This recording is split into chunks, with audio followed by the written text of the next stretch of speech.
Jonathan Lee Riches investigates. I am covering the Robert Card, Lewiston, Maine mass shooting case. Robert Card, 40 years old, went to 2 locations in Lewiston, Maine, mass shooting, bowling alley, bar. Multiple people lost their lives, 13 people injured.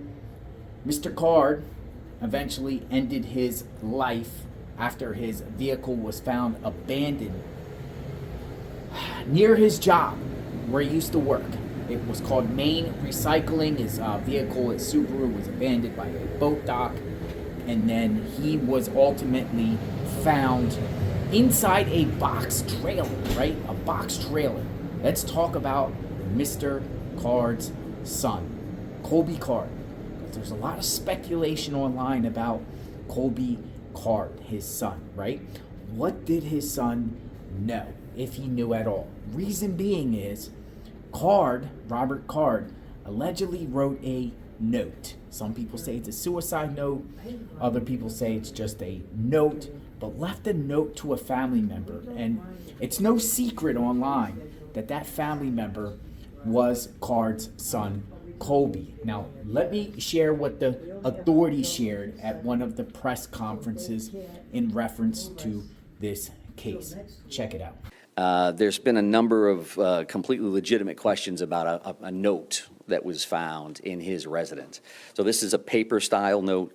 I'm not going to read it to you verbatim, but what it is it's a note to a loved one, and is saying that this is the passcode for my phone, this is the bank account numbers, and I wouldn't describe it as a explicit suicide note, but the tone and tenor was that the individual was not going to be around and wanted to make sure that this loved one had access to his phone and whatever was in his phone.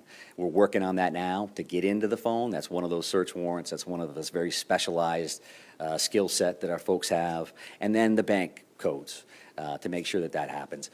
That's not uncommon in suicide situations. You get long notes, you get very set up scenarios, but that's something that you asked about, and I do appreciate that. And now, a reporter added some information about that particular note. I want to share that with all of you.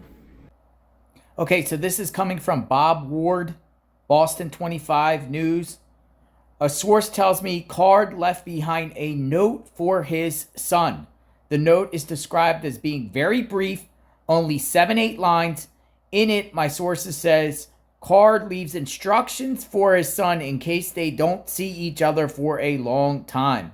My source said the note does not read like a suicide note, but my source said Card left the impression that he didn't care about anything anymore. And this is coming from the Messenger. Note left by Maine mass shooter Robert Card was addressed to loved one, included phone passcode and bank info, cops say. So there you go. Passcodes for the bank info and phone passcode. What do you think?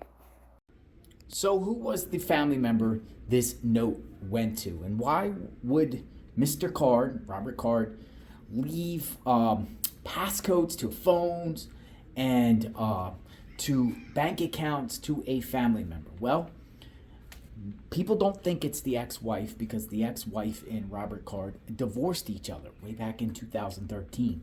And people are saying it is Robert Card's son, Colby. Colby Card. Have you ever heard of him? Actually, I was outside the home of Robert Card, looking around, talking to some neighbors, trying to get some insight about the Cards, because another person that lived near the Cards said that the family was like very disturbed in a sense, and people would avoid the Cards because of their guns and their right-wing leaning. It's very, very interesting. But I went to the home, and it looked like Card's son here, and I'm going to show you a clip right here, went totally irate on me, honking his horn, telling me to get out of the area, very hostile towards me. So I'm going to share that with you right here. Check it out.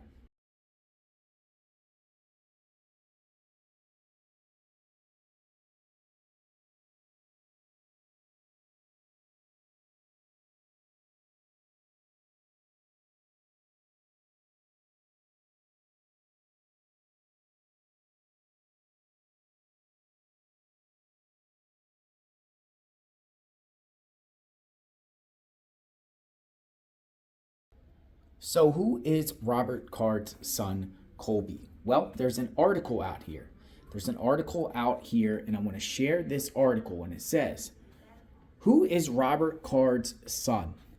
Maine mass shooting suspect was ordered to pay $74 a week in child support during divorce proceedings. Colby Card, the now 18-year-old son of Maine mass shooter Robert Card, was in hiding with his mother while the manhunt was going on looking for Robert Card, which is interesting, right? Because the reports say the son and his ex-wife fled.